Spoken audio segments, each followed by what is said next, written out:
Baik, kita kembali lagi belajar hukum pajak. Kali ini kita akan membahas tentang sanksi bagi wajib pajak yang melanggar.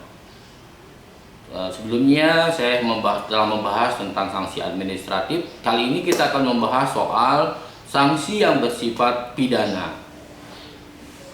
Kenapa sanksi pidana ini pada akhirnya juga diterapkan dalam hukum pajak? Pertama, apa ya tujuannya, kira-kira begitulah. Pertama, ini adalah agar memberikan efek jerah bagi pelaku wajib pajak yang nakal, yang telah melanggar, agar dia tidak melakukan lagi pelanggaran, dan bagi wajib pajak lainnya tidak melakukan hal yang sama. Jadi dengan adanya penjara, kurungan itu bisa membuat orang untuk tidak melakukan hal yang serupa di masa mendatang. Kemudian kedua adalah untuk memastikan ya, agar betul-betul penerimaan keuangan negara ini dapat terwujud. Dengan adanya sanksi pidana ini, orang akan menjadi takut untuk melakukan kejahatan pajak. Yang ketiga adalah untuk memberikan kepastian dan keadilan bagi negara dalam memperoleh pajak. Kok sudah disediakan fasilitas oleh negara, sudah diberikan pekerjaan oleh negara, diberikan lapangan usaha dan sebagainya lah.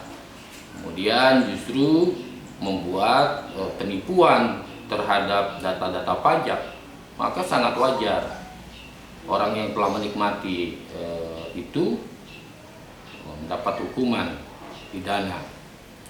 Jadi diharapkan dengan adanya sanksi pidana ini akan mendorong, mengoptimalkan penerimaan negara. Yang terakhir adalah agar tentu saja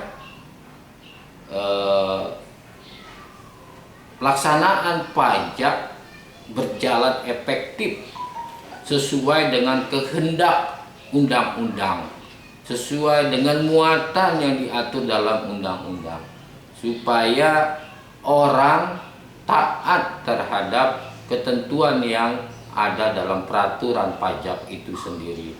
Itulah mengapa ada sanksi pidana dalam hukum pajak. Kalau tidak ada ya akan banyak nanti kerugian-kerugian. Kalau hanya sanksi administratif, banyak orang jahat kok, gitu ya. Kejahatan-kejahatan di sektor perpajakan ini kita tahu dan itu banyak. Jadi sudah ada sanksi pidana saja masih ada orang yang melakukan pemalsuan data, apalagi tidak ada sanksi pidana. Kira-kira seperti itulah. Jenis dari sanksi pidana itu sendiri secara umum dalam perpajakan ada dua.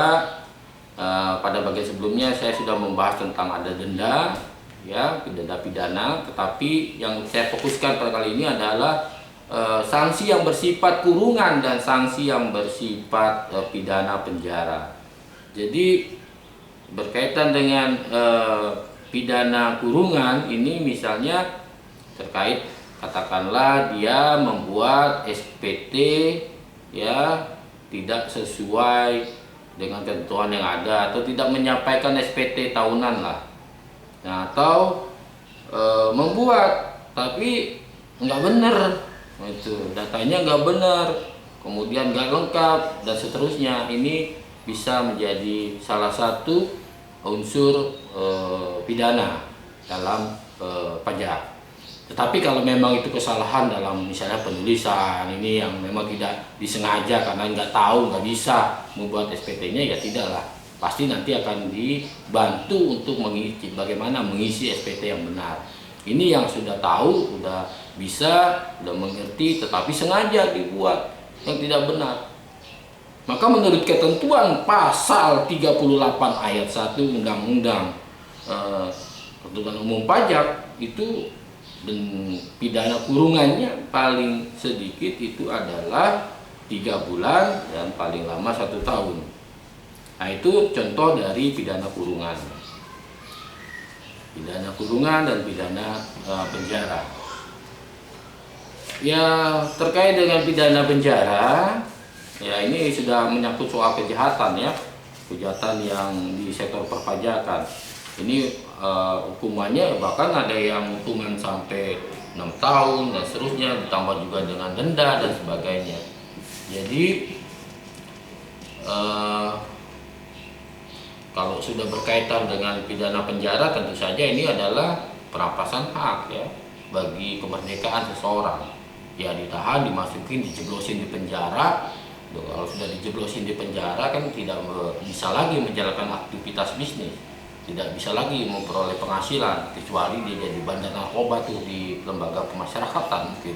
Tapi janganlah sampai seperti itu, karena ini juga menjadi problem besar kita. Bagaimana penjahat-penjahat justru juga ada yang nakal main di LP menjadi bandar narkoba. Ini tantangan besar kita, sehingga sekali lagi wajib pajak ini bisa dikenakan sanksi pidana kurungan maupun pidana penjara. Tetapi pada prinsipnya sesungguhnya pemberian sanksi pidana ini adalah jalan terakhir. Ya, jalan terakhir, benteng terakhir. Kalau sudah tidak ada lagi gitu ya upaya untuk bisa merubah orang itu atau wajib pajak itu, sudah diberikan peringatan, sudah diberikan kesempatan untuk mengangsur dan sebagainya, tapi tetap saja yang tidak mau melaksanakan kewajibannya, gitu, maka jalan terakhirnya adalah melalui jalur pemberian sanksi pidana. Dan jangan sampai kita masuk ke dalam penjara gara-gara memalsukan data dan informasi pajak. Kasihan anak dan istri, kalau yang sudah beristri, kalau yang belum beristri masih bujang, kasihan dong bapak dan ibunya.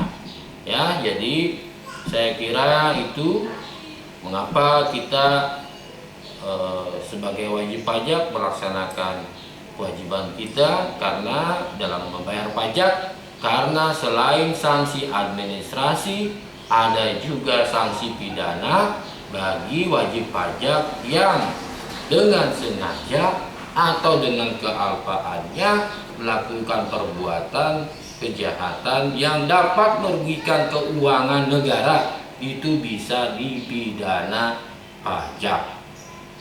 Demikian soal sanksi pidana pajak. Kita akan lanjutkan nanti prosedurnya seperti apa, prosedur dari pemberian sanksi pidana. Saya persilakan kalau ada pertanyaan atau ada yang mau didiskusikan, silakan melalui komen. Jangan lupa share, like, and subscribe. Terima kasih. Wabillahi taufiq wal hidayah. Wassalamualaikum warahmatullahi wabarakatuh.